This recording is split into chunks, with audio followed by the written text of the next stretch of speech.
When Kim Kardashian walked into the White House in 2018, the internet had a field day. The memes wrote themselves.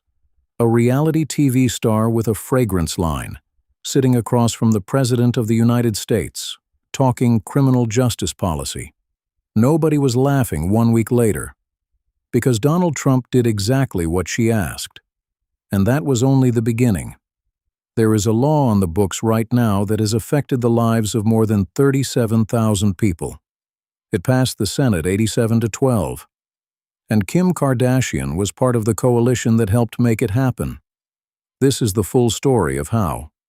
It started with a 63-year-old great-grandmother named Alice Marie Johnson. Johnson had been in federal prison since 1996. She was serving life without parole for a first-time nonviolent drug offense. No prior criminal record. More than 2 decades behind bars while her family aged around her. Then in 2017, a video of Johnson speaking from prison started spreading online. Kim Kardashian saw it, and by her own account, she couldn't stop thinking about it.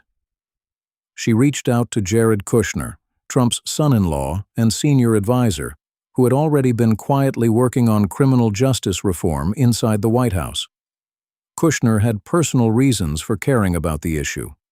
His father, Charles Kushner, had served time in federal prison. The two started talking, and in May of 2018, Kim Kardashian walked into the Oval Office. The optics were surreal. Kim Kardashian, sitting across from Donald Trump, making a legal argument for clemency. But she came prepared. She had worked with lawyers. She wasn't there for a photo opportunity. She was there to get Alice Marie Johnson released from prison. 1 week later, Trump commuted Johnson's sentence.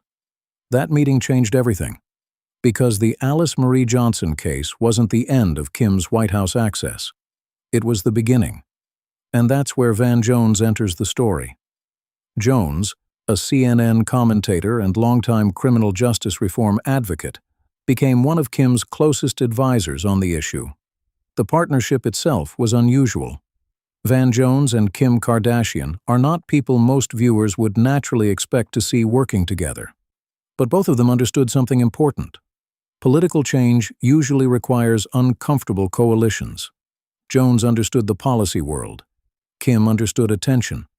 Together, they worked with Kushner on what would eventually become the First Step Act. The bill was signed into law by President Trump in December of 2018. It reduced mandatory minimum sentences for certain drug offenses. It expanded early release programs. It improved prison conditions. And it retroactively applied the Fair Sentencing Act of 2010, reducing sentences for thousands of people already in prison. By 2021, more than 37,000 people had either been released early or had their sentences reduced under the law. Kim Kardashian didn't write the First Step Act, but people involved in the legislation have said her involvement changed the political calculus around it. She gave Trump something unusual, a criminal justice message that reached audiences traditional politics often couldn't. And when Kim posted about Alice Marie Johnson, people paid attention. She returned to the White House again in June of 2019.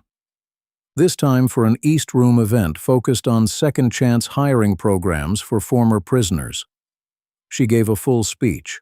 Then she returned again in March of 2020, bringing Alice Marie Johnson with her while advocating for 3 more women whose sentences Trump later commuted. And this is the part people sometimes forget.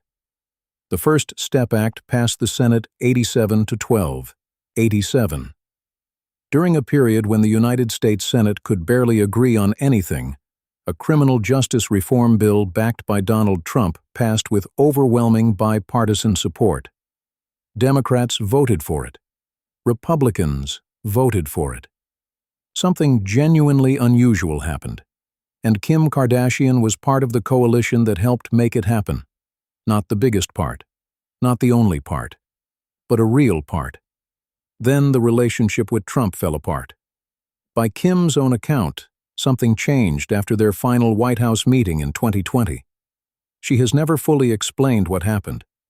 But during an appearance on Jimmy Kimmel Live, she said, "I don't think he likes me very much, but I'm okay." Then she immediately added something important. "I think he did amazing stuff with prison reform." That answer was careful. Acknowledge the work. Avoid the political war.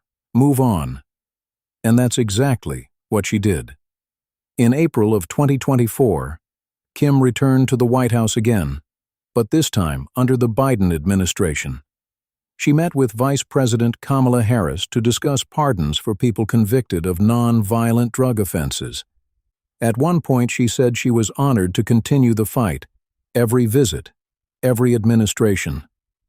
And honestly, that line probably explains the whole strategy. Kim Kardashian was never trying to become a politician. She was trying to become useful.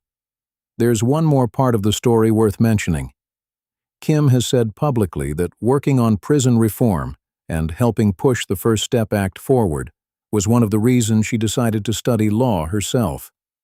The meetings with lawyers, the policy briefings, the realization that understanding the legal system would allow her to do more than make phone calls. All of it pushed her toward the legal apprenticeship program she started in 2019.